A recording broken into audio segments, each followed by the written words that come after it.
Vamos a continuar, hermanos, con la secuencia que llevamos. Ya estamos en el capítulo 7 de Apocalipsis. Para los que estuvieron aquí el martes pasado, recordarán que nos apagaron la luz. Así que nos quedamos a la mitad, ¿verdad?, de este estudio. Vamos a continuar hoy. Les invito, hermanos, a inclinar sus rostros ahí donde están sentados. Vamos a orar.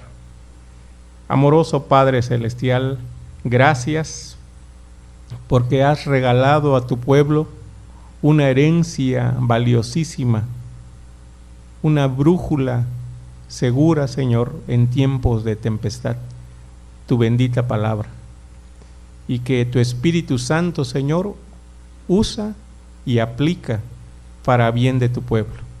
Por eso humildemente te rogamos que quieras hablarnos en esta hora. Estamos hambrientos, sedientos de tu palabra. Y te suplicamos no solo entenderla, sino poder retenerla y aplicarla a nuestras vidas. Por Cristo Jesús, nuestro Señor y Maestro, la palabra que se encarnó y vivió con nosotros. En Él te lo rogamos. Amén. Bien, decíamos, hermanos, que el capítulo 6 concluye con una pregunta sobre cuando se manifieste la ira de Dios, cuando Dios decida concluir lo que nosotros o lo que se ha llamado el plazo de gracia, cuando Dios decida traer el juicio final o su juicio, cuando la ira del Señor se aplique, la pregunta es, ¿y en ese día quién podrá mantenerse en pie? Fue la pregunta final del capítulo 6. ¿Quién? Bueno, a esa pregunta que parece que la respuesta fuera nadie, bueno, nadie es una respuesta equivocada. Sí habrá quien se pueda mantener de pie. ¿Quiénes son? ¿Quiénes van a mantenerse de pie cuando venga el juicio de Dios, hermano? Los que tengan un sello, ¿verdad? Los fieles, el pueblo de Dios, aquellos sobre quien el Señor ha extendido en Cristo Jesús su gracia, su misericordia, el pueblo que ha sido redimido por la sangre del Cordero, nuestro Señor Jesucristo. Eso dice el capítulo 7.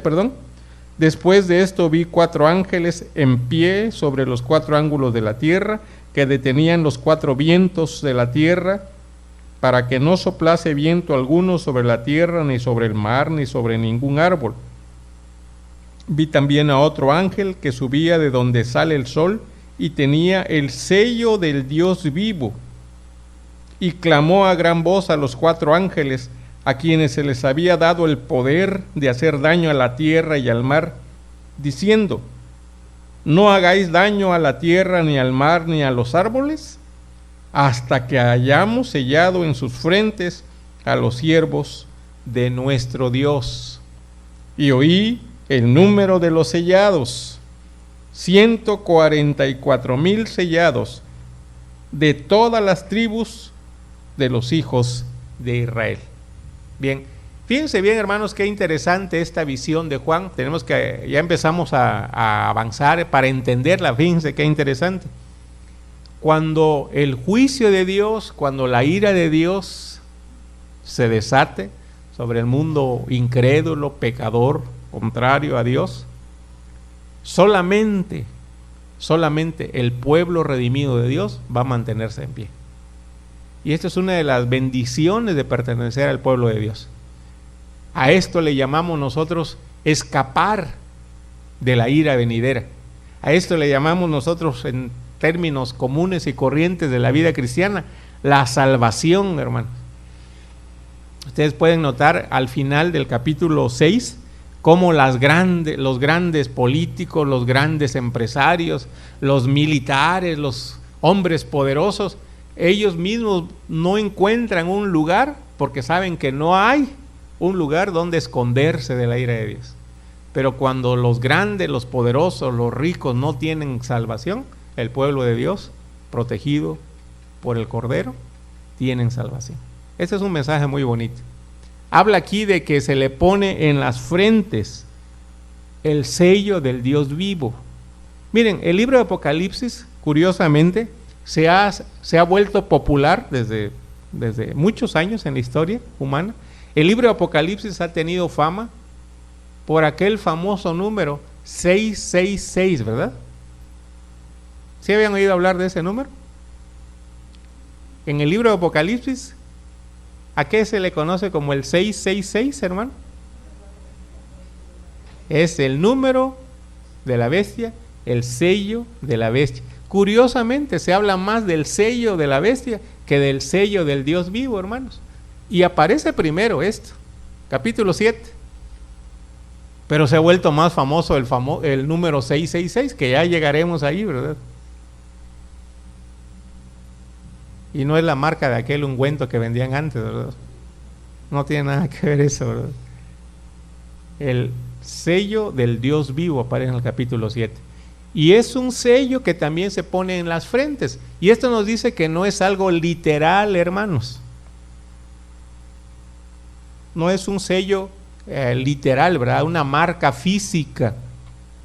Yo leí hace muchos años algunos libros, algunos comentarios, algunas personas que les gusta mucho usar su imaginación, ¿verdad? Tienen mucha imaginación y especulan demasiado sobre los textos bíblicos, más que entenderlos, hacen especulaciones.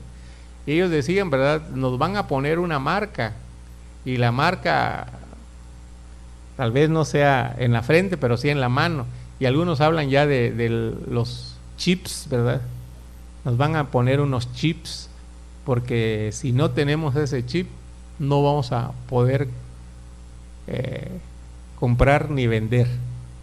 Así que, hermanos, si alguna vez te dicen si te quieren poner un chip, no vayas a aceptar, ¿verdad?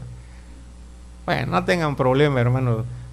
A veces la bestia está marcando a la gente y no es un chip.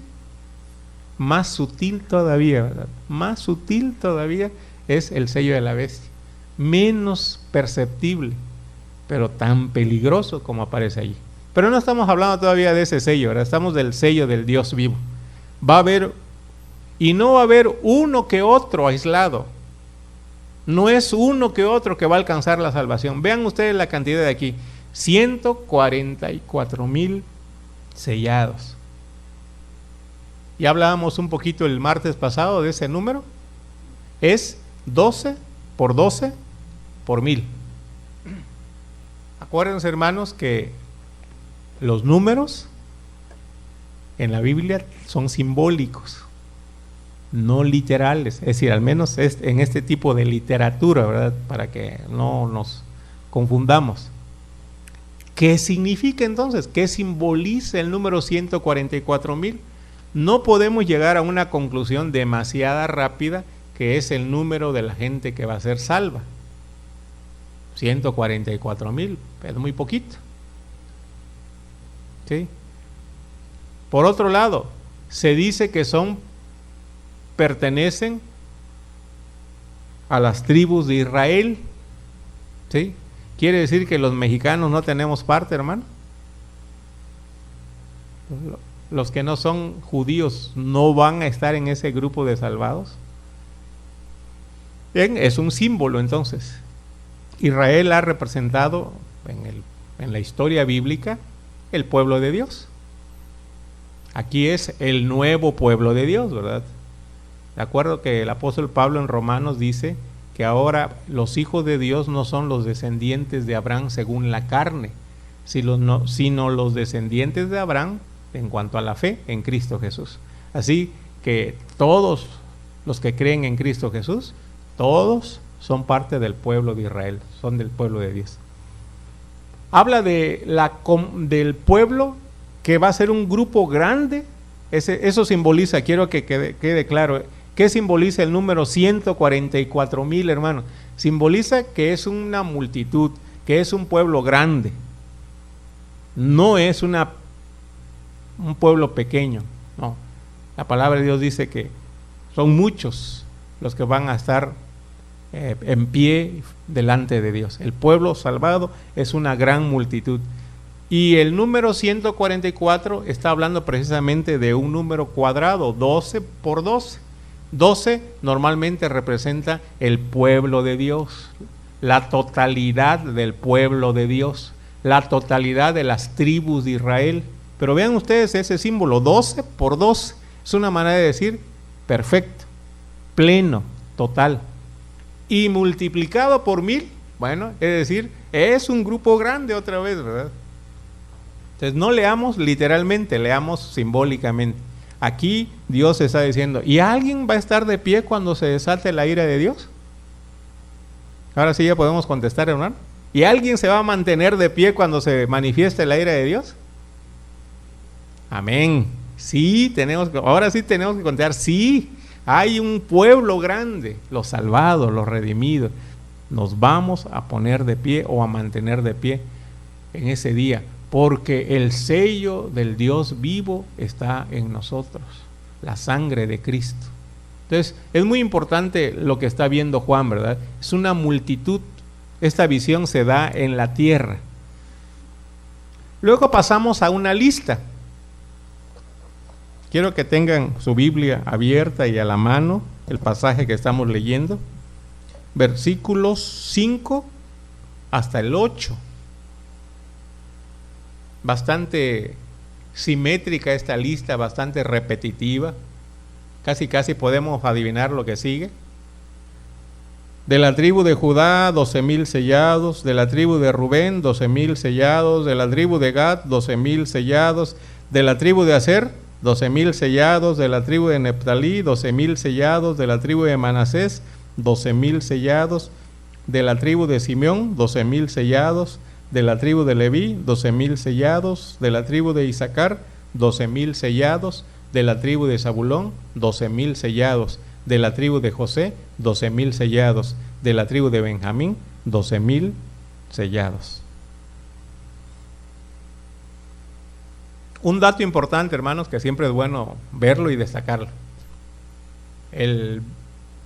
La visión de Juan no nos dice que vio a los 12,000 de cada tribu. Juan vio la multitud.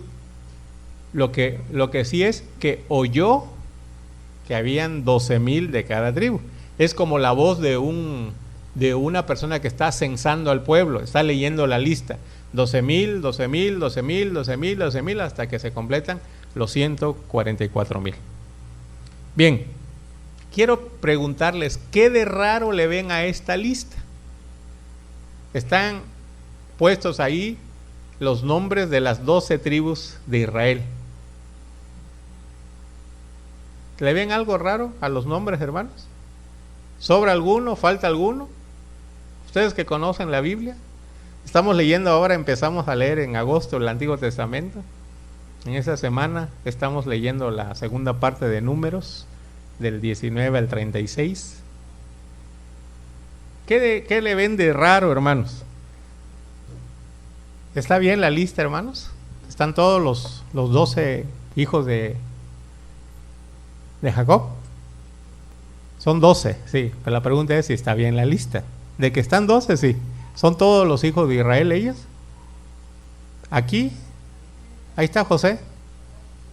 Está José, y uno de los nombres de los hijos de José, Manasés. ¿Quién era el otro? Efraín. Efraín no está. Bien, ya encontramos una dificultad o una cosa rara, ¿verdad? Aparece el nombre de José y también de su hijo Manasés. ¿Por qué se pone el hijo? ¿Por qué si pone José, pone también a Manasés? Bien, una primera cosa extraña, rara. ¿Alguna otra cosa que noten raro ahí? Los que conocen un poquito más de los nombres. Primero está Judá. Normalmente, ¿quién era el mayor? ¿Quién es el mayor? ¿Quién aparece normalmente en primer lugar? Rubén. Y aquí aparece Judá en primer lugar. No era acostumbrado poner en primer lugar a Judá. al menos cuando se ordenaba de cierta manera las listas. Hermano Antonio. Esa sería una explicación, ¿verdad? Apoyando por qué aparece en primer lugar.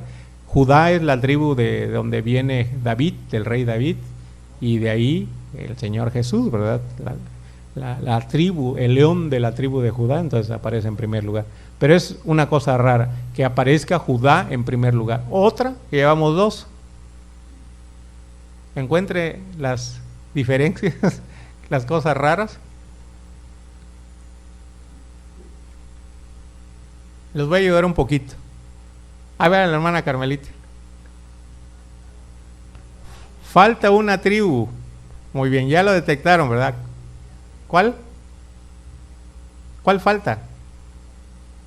Bueno, hay 12 ahí. Pero falta uno. ¿Quién falta? ¿Qué tribu falta? Dan.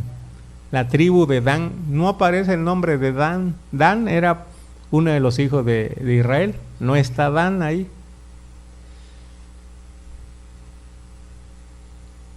Algunos eruditos, tratando de encontrar el error, dicen que en algunos manuscritos aparece Dan y en otros aparece Man, que probablemente Man es Manasés y que originalmente debió haber dicho Dan.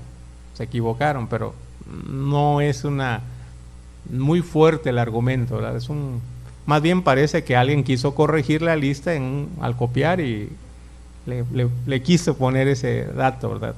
Pero de ahí falta la tribu de Dan. Bien, ya llevamos, ¿cuántos? ¿Tres? Tres cosas raras de esta lista. ¿Hay otra más? ¿Falta alguna otra tribu? Ya lo dijimos, pero hay que incluirla. Dan, falta Dan. Bueno, ¿alguna tribu no debería aparecer en la lista? De los que aparece, ¿alguna no debería aparecer? Hermano, Leví normalmente no se cuenta. Exactamente. Ellos fueron los que representaban la redención de todos los primogénitos. Vamos a checar, hermanos, para ver esto, ¿verdad? Para ver cómo la Biblia también nos ayuda en Números, libro de Números, donde aparece el primer censo del pueblo. Si alguien me ayuda a encontrarlo. Está, creo, en los primeros capítulos. Ahí. Fíjense bien, capítulo 3 del libro de Números. Capítulo 2, verso 3. Estos acamparán al oriente, al este de la bandera del campamento de Judá. Y habla el campamento de Judá, el versículo 3. Luego dice, ¿verdad?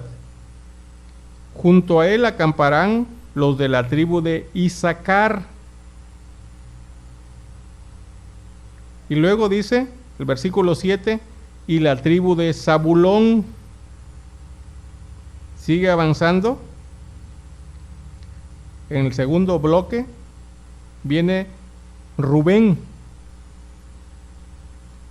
Y junto a este campamento, dentro de ese campamento que encabeza Rubén, viene Simeón. ¿Sí? Gad. Después de Simeón viene Gad. Luego viene, versículo 18, el campamento de Efraín. Efraín no aparece en esta lista, hermano. Fíjense bien, ahí está el campamento de Efraín.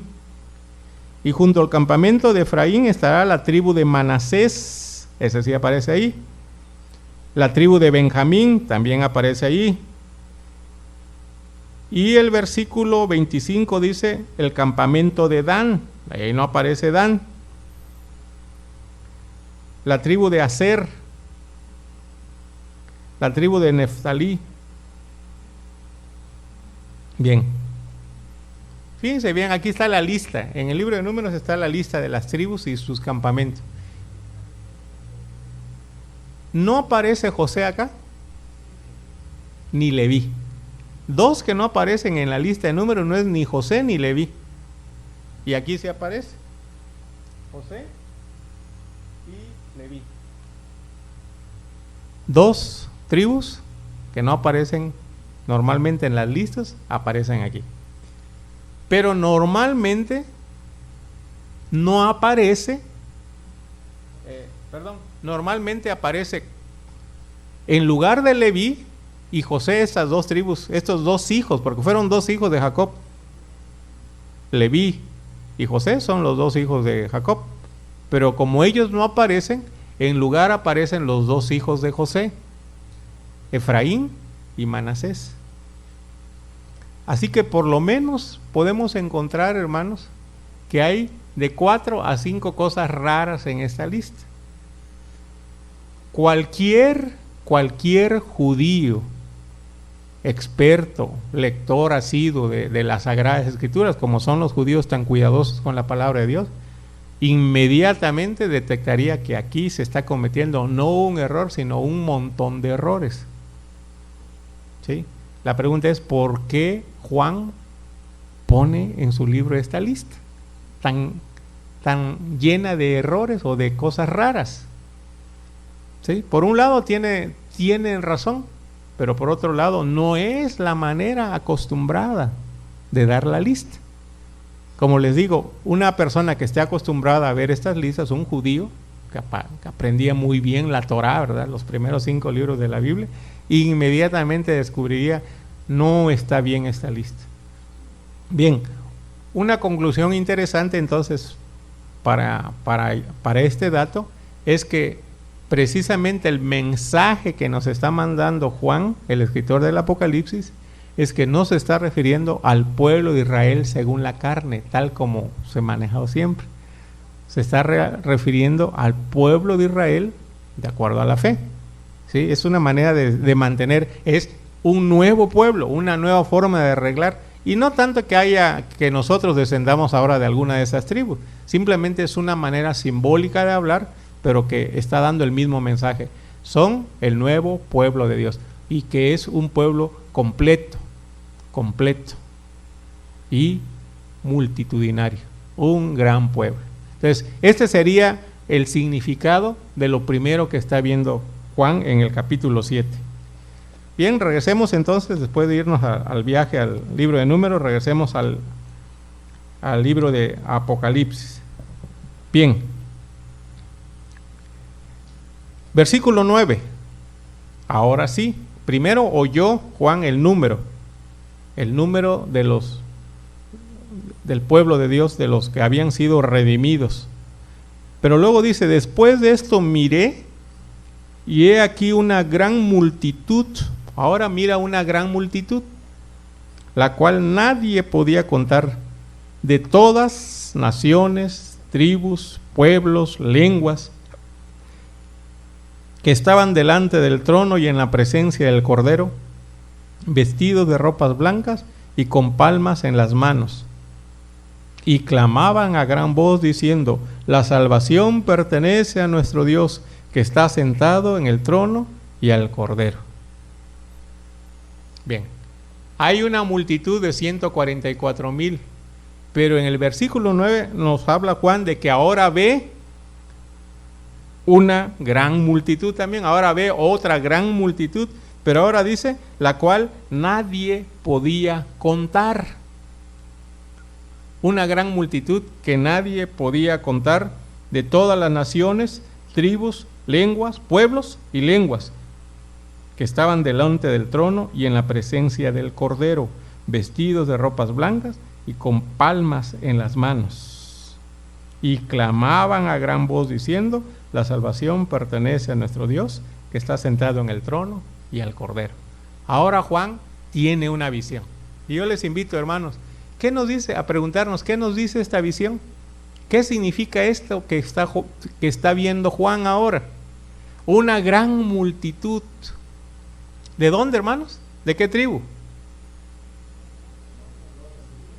No, de ninguna tribu en particular, de todo el mundo. Ahora ya no es del pueblo de Israel, ya no es del pueblo israelita, ahora es de todo linaje, ¿cómo dice? Naciones, tribus, pueblos y lenguas. Es una manera de decir, y ve una gran multitud de todas partes del mundo.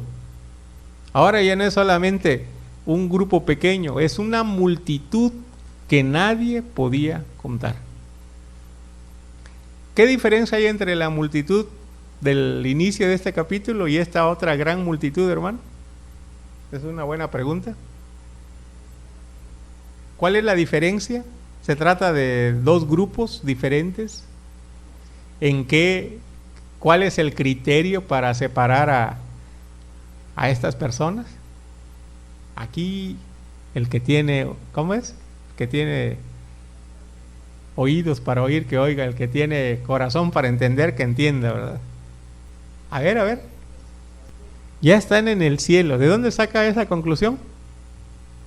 ¿Cómo podemos llegar que estos están en el cielo?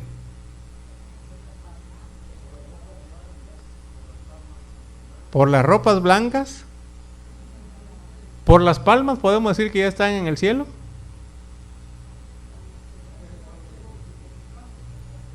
Pero dice que están delante del trono. Y enseguidita en el siguiente versículo van a decir que también ahí junto a ellos están los ángeles. Entonces, esta multitud, como dice la hermana Georgina, es la multitud que está en el cielo. Sí, son dos grupos. Esa es la pregunta, ¿verdad? ¿Cuál es la diferencia? Vamos a ir un poquito más adelante, solamente para poder ubicar y contestar la pregunta. El versículo 13, hermanos, vamos a leer el 13 y el 14. Entonces uno de los ancianos habló diciéndome: estos que están vestidos de ropas blancas, ¿quiénes son? ¿De dónde han venido? Yo le dije: Señor, tú lo sabes. Y él me dijo: estos son los que han salido de la gran tribulación, y han lavado sus ropas y las han emblanquecido en la sangre del Cordero. ¿Quiénes son entonces, hermano? Esta multitud. Cerca. Falta un poquito. Son justos, son los redimidos, porque dice: han blanqueado sus ropas en la sangre del Cordero. Pero hay un detalle ahí, es para precisar.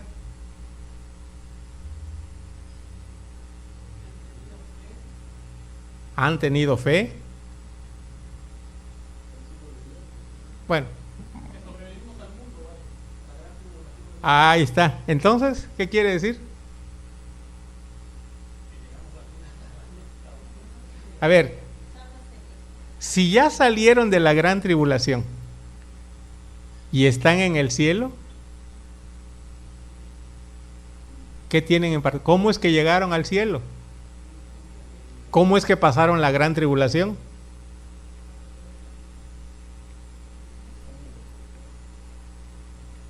Esas personas murieron como mártires, es lo que están diciendo. En medio de la gran tribulación, pasan la gran tribulación. No quiere decir que se salvaron de la gran tribulación, sino que enfrentaron la gran tribulación, Pero vean el dato: lavaron sus ropas en la sangre del Cordero. Esa palabra es muy importante, hay que darle atención. Entonces, fíjense bien, los primeros, los 144,000, dice que van a sellarles en sus frentes. ¿Sí? Eso ya lo pasamos. ¿Para qué es el sello en la frente, hermano? ¿Para cuándo tiene función ese sello? Bueno, a ver si puedo, aunque es parte del lenguaje de Apocalipsis, ¿verdad? No tienen necesariamente que saber la respuesta, ¿verdad? Pero vamos a ver si podemos imaginar. ¿Este sello va a ser antes o después de la gran tribulación? Antes, porque dice que le dijeron a los ángeles: todavía no traigan el juicio de Dios hasta que hayamos sellado a los 144,000. Es decir, que la ira de Dios, el juicio de Dios todavía no se desata, al menos no hasta que pongamos el sello en los 144,000. De estos ya pasaron la gran tribulación. ¿Sí? Es un dato muy importante. A una pertenece a la iglesia militante, les decía yo el martes pasado, los que estamos aquí todavía. Lo que está viendo Juan es la iglesia gloriosa, los que ya han muerto, y sobre todo en el libro de Apocalipsis enfrentaron la gran tribulación. No dice que se salvaron de la gran tribulación, pero pasaron la gran tribulación. Ese sí es un dato importante. Aquí va a aparecer. Perfecto. Bien, entonces es muy importante ver las dos comunidades. Los dos representan pueblo salvado por Dios, pero uno es el pueblo salvado aquí en la tierra, es decir, a los salvados que todavía están en la tierra, y la otra es la comunidad que ya pasó, no necesariamente que estén ahorita en el cielo, pero que en la visión del libro de Apocalipsis son los que enfrentaron la gran tribulación, perdieron la vida por su fe, pero ahora están en la presencia de Dios. Entonces es muy importante, ¿verdad? Es muy importante descubrir que son dos comunidades, dos grupos. Hermana Elba. Sí, exactamente, exactamente. Por eso dice que es una multitud.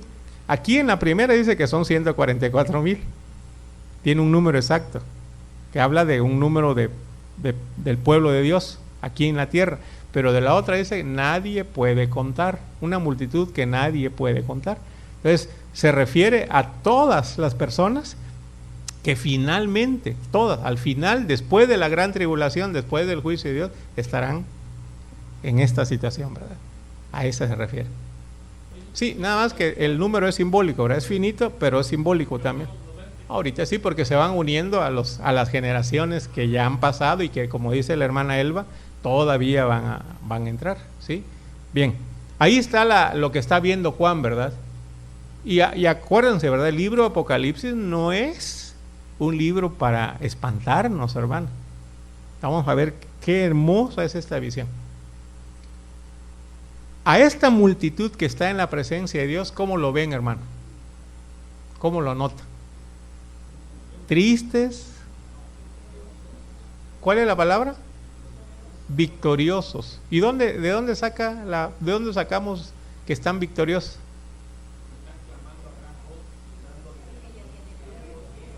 Tienen ropas blancas. El color blanco, hermano, normalmente habla de gozo, de pureza y de victoria.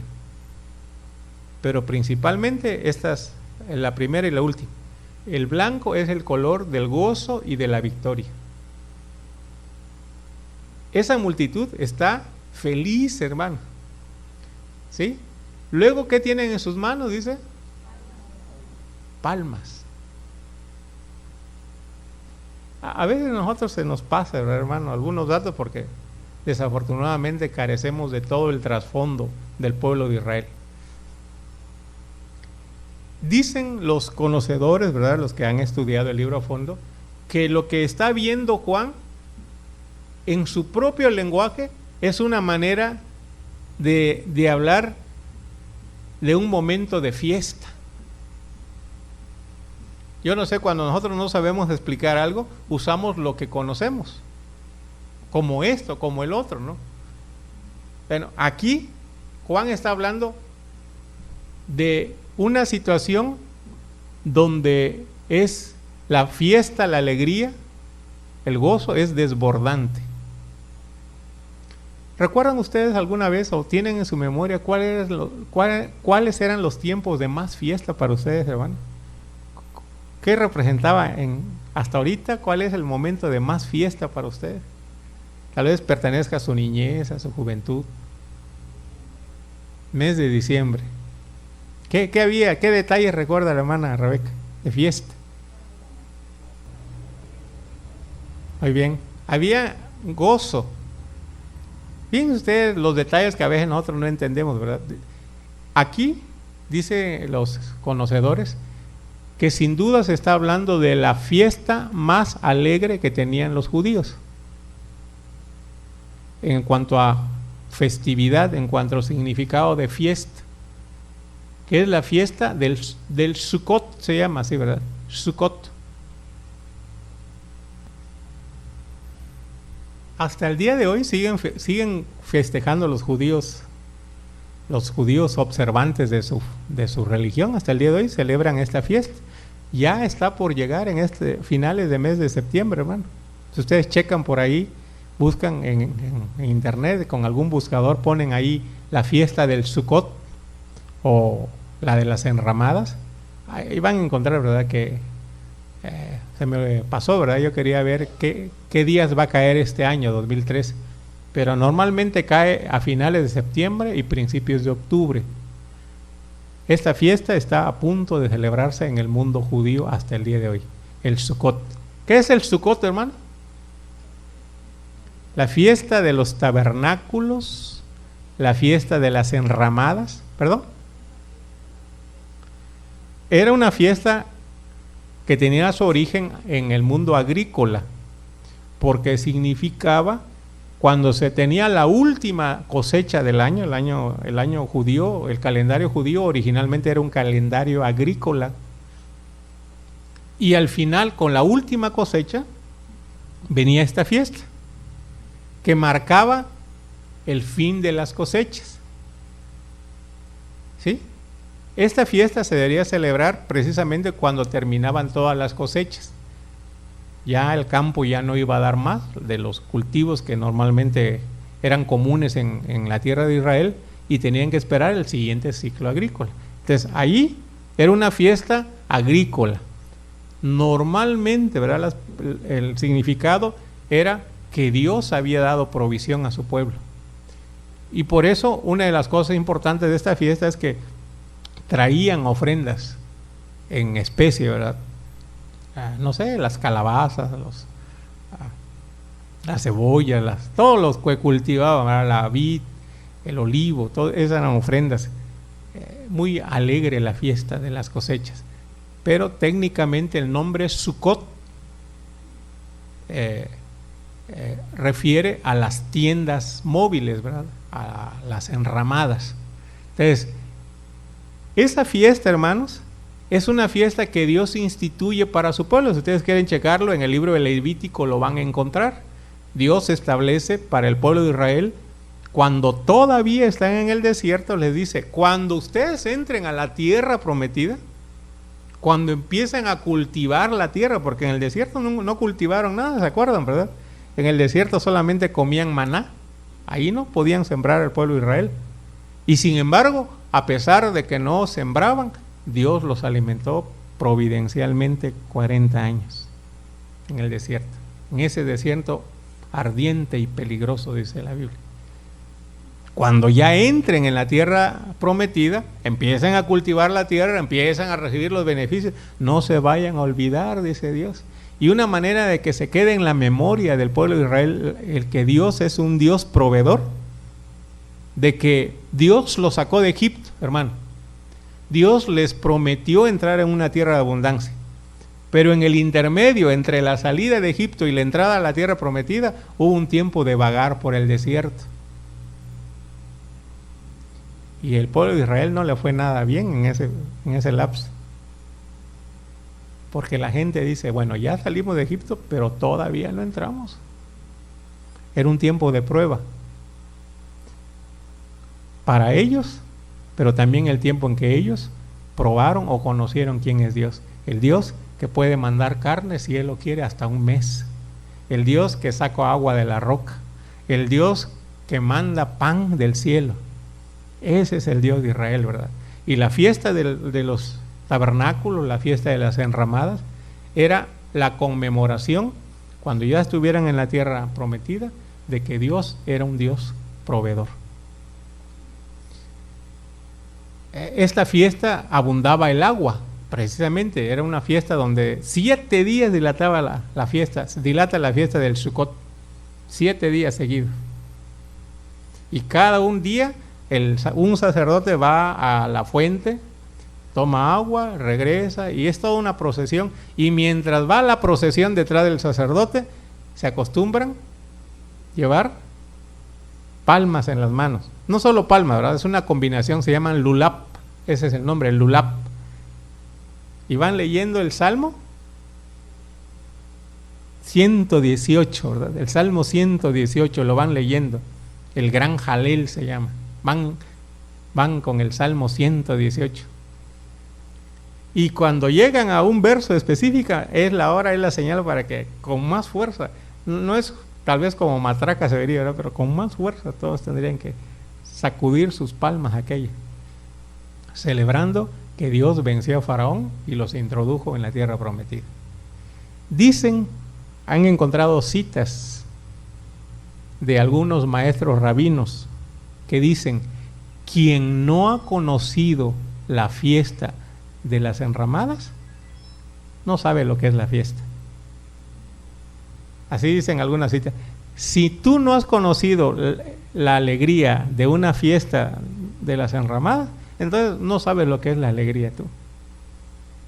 Nada más para que se imaginen qué tan alegre es la fiesta del Sukkot, o fue la fiesta del Sukkot para el pueblo judío. Es la gráfica, es el modelo para hablar de la alegría en plenitud. Yo no sé cómo, por eso les pregunté para ustedes cuál era la época de más fiesta.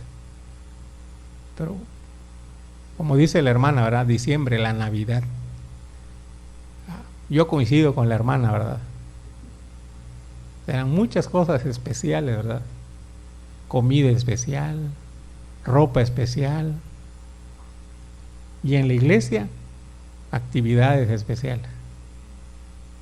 Cánticos, el coro, las esferas, las dramatizaciones, etcétera, etcétera.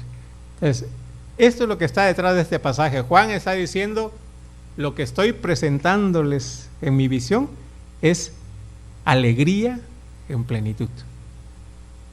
¿Se acuerdan de uno de los salmos que dice: en tu presencia hay plenitud de gozo, delicias a tu diestra para siempre?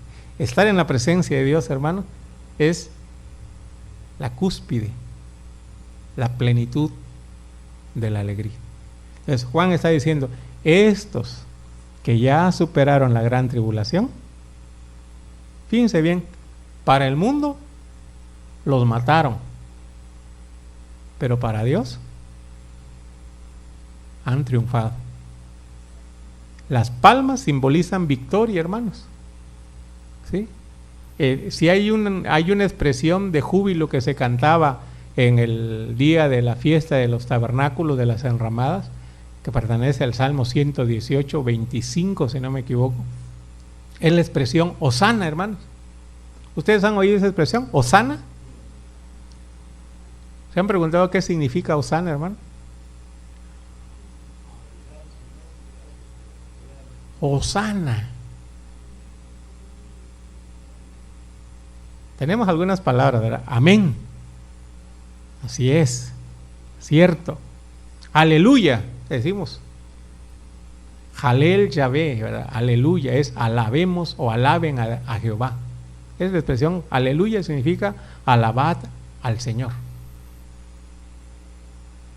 Pero Hosana, ¿qué significa? Josía na, sería en hebreo. Josía na es salva, Jehová, o sálvanos ahora. Originalmente, hermanos, era un clamor, era una plegaria, era una súplica. Originalmente era súplica. Señor, salva. Pero con el tiempo y de manera anticipada llegó a ser una declaración de júbilo. En vez de suplicar Jehová o Señor salva, llegó a convertirse en una declaración: el Señor salva. Ya no es como súplica, sino como declaración: el Señor salva. ¿Y cómo salva el Señor, hermano? Sacándonos de Egipto, de mano del poderoso, del imperio, de la esclavitud, del poderoso que no quiere soltar presa, del que dijo: ¿quién es Jehová para que yo los deje ir? El que nos sacó de Egipto y nos introdujo en la tierra prometida. Yo les pregunto, hermanos, ¿qué significa entonces para nosotros ¿Cómo interpretamos nosotros el tiempo que nos estamos viviendo ahorita? Es decir, para nosotros, ¿cómo sería el tiempo en relación a la historia de Israel? ¿En dónde andamos nosotros ahorita? En el desierto, precisamente. No hemos entrado a la tierra prometida, pero somos del pueblo de Dios, hermano.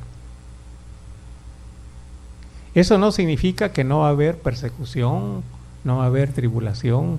Incluso va a ser necesario, como dice el libro de Apocalipsis, ser fiel hasta la muerte. Mantenernos fiel hasta el momento incluso al punto de tener que pagar con nuestra vida, enfrentándonos al mal. Pero, aquí está la explicación, pero lo que viene después no tiene comparación. La alegría, la fiesta, esa bendición de estar en la presencia de Dios. Y vean ustedes, dice que aquí hay personas de toda nación, pueblo, lengua, tribu. Este era el lenguaje normal, fíjense bien, este era el lenguaje normal de los grandes imperios. Cuando los grandes imperios mandaban a dar alguna orden, alguna ley, así comenzaban los decretos, los edictos de los grandes emperadores. Se les manda a toda nación, tribu, pueblo y lengua que escuchen esta noticia. Era tan jactanciosos los emperadores que decían: nosotros dominamos a todo el mundo, todos tienen que oír esta noticia. Pues aquí en el canto de los redimidos están diciendo: la salvación le pertenece ¿a quién? ¿De quién es la victoria, hermanos? ¿De quién es el poder? Del que está sentado en el trono y del Cordero. Y esto es bonito, hermano. Finalmente, hermanos, si alguno de ustedes piensa que los redimidos van a ser o vamos a ser unos cuantos, la Biblia nos presenta una imagen mucho más exuberante. Por el poder y la gracia de Dios será una multitud que nadie puede contar. Qué curioso, hermanos, ese pasaje. Qué interesante. El capítulo 6 termina dándonos una visión, que cuando venga el juicio de Dios, los poderosos, los ricachones, los Slim, los Azcárraga, los Salinas, van a andar de un lado para otro. No hay cómo escapar del aire de Dios. Pero el pueblo de Dios tiene donde refugiarse. ¿Cuál es, hermano? Y en el contexto de esta fiesta de los tabernáculos, podemos refugiarnos en el tabernáculo, en la tienda del Señor. Y saben que hay un salmo muy bonito, dice que bajo la sombra de tus alas. Es una manera de decir: Dios extiende su tabernáculo, su tienda. Y entrar a la tienda del Señor es estar seguro y a salvo. Ese lenguaje no lo vamos a perder porque nos va a servir, hermano. Mientras los poderosos huyen, el pueblo de Dios tiene protección. Cuando el pueblo de Dios enfrente la gran tribulación, algunos van a tener que pagar su fidelidad con su propia vida. Pero Juan nos dice: pero esa es precisamente su victoria. Esa es su victoria. Y Juan presenta el cuadro. ¿Dónde están los que han pagado con su vida la fidelidad en este mundo? Los que se pelearon contra el imperio, contra los opresores. Están en la presencia de Dios. ¿Y cómo están? De pie, hermanos. De pie, festejando. Delante del trono, cantando y en un ambiente de fiesta en plenitud. ¿Saben qué es lo que hace Juan? Yo digo, qué equivocados están los que dicen que el libro de Apocalipsis es para meternos miedo. Juan realmente le dice al pueblo de Dios: ánimo, ánimo. El desierto es duro, pero Dios va con nosotros. El desierto es duro, pero la tierra prometida está a la puerta, nos aguarda, y entonces nos gozaremos y nos alegraremos y cantaremos con esta multitud de todos lados, porque hemos lavado nuestras ropas en la sangre del Cordero. Yo le decía que qué curioso, porque cuando estamos en este mundo y vemos a esos ricachones, a esos militares, a esos jefes de Estado, políticos, a veces les tenemos miedo a ellos. Por ellos a veces negamos nuestra fe. Por miedo, por quedar excluidos, por quedarnos sin un trabajo, por no quedarnos solos, por no pasar a la cárcel. Y acuérdense que Juan le está escribiendo a una comunidad que enfrenta la persecución. Juan dice, yo los veo a ellos corriendo y no hay dónde esconderse. Pero a los que se mantienen fieles, los veo en fiesta, en la presencia de Dios. Y el mensaje es claro, ¿verdad, hermano? El mensaje es un mensaje de ánimo. Ánimo, hermanos, firmes, firmes. Y como cantó Martín Lutero en ese hermoso himno de Castillo fuerte es nuestro Dios. Cuando él huía, ¿verdad? Y todo el mundo estaba en contra de él, el clero, ¿verdad? De donde él había salido. Martín Lutero puede cantar en su estrofa, ¿verdad? Que nada nos puede hacer Satanás y sus demonios, porque están condenados ya. Condenados están por la palabra santa de esa. Bien, hermanos, esta es la visión hermosa que nos está conectando Juan. Por un lado, los mártires claman, Señor, ¿hasta cuándo vas a vengar nuestra sangre? Por otro lado, Dios le dice, todavía no. Pero hay una tensión en la historia, hermanos, y yo quiero irles ya advirtiendo eso. En el libro de Apocalipsis, Juan nos dice, ¿cómo pudiéramos decir en lenguaje humano? Como que Dios se encuentra frente a un dilema. El Señor se enfrenta entre un dilema. Y yo les pregunto a ustedes, ¿ya quieren que venga el Señor? ¿Ya quieren que venga el Señor? ¿Ya quieren que Dios ponga fin a toda esta injusticia, a toda esta corrupción, a toda esta maldad? ¿Cuándo nosotros le pediríamos a Dios, como termina el libro de Apocalipsis, ven pronto, Señor, ven pronto? El Espíritu y la Iglesia dicen, ven pronto, Maranata, ven pronto, Señor. ¿Cuándo le podríamos decir esto al Señor? Pero ¿en qué circunstancias podríamos decirle especialmente, Señor, ven pronto?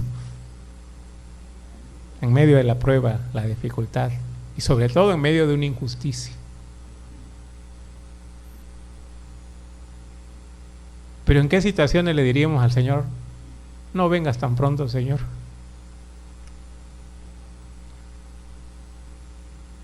Yo siempre hago la pregunta, si ustedes tuvieran un padre, una madre, un hijo, una esposa, esposo, que todavía están lejos de Dios, ¿qué le dirían al Señor? Ven pronto, Señor. O Señor, ten misericordia de ellos. Dales una nueva oportunidad. Y es precisamente ese dilema que nosotros vemos aquí. Por un lado, algunos se preguntan, ¿y por qué el Señor no interviene ya? Pero por otro lado, Apocalipsis nos dice, Dios es un Dios de gracia y de misericordia. Pero todo tiene su momento y tiene su lugar, hermano. Todo tiene que coincidir. Un día Dios va a traer su juicio. Y cuando Dios diga hasta aquí, hermanos, ni uno más. Ni uno más. Por eso el libro de Apocalipsis, por un lado, sirve para invitarnos, aguanten, hermanos, aguanten. ya viene el Señor. Pero por otro lado es una invitación también, si tú no estás allí, ¿qué esperas? De un día para otro el Señor puede decir, por amor a mis escogidos, cierro el tiempo de la gracia y que venga el juicio. Esa es precisamente la visión de este libro. Y ustedes van a ver esa tensión. Por un lado parece que ya está cayendo el juicio, pero por otro lado Dios dice, pero todavía un poquito más, un poquito más. Y es bonito, esa tensión dramática en el libro de Apocalipsis es muy preciosa. Se va alargando hasta que ya por el capítulo 19 Dios dice, hasta aquí ya llegó el final. Bien, Dios les bendiga, hermanos. Nos vemos el próximo martes. Continuaremos con el estudio en los versos que siguen. Puestos de pie, hermanos, vamos a despedirnos.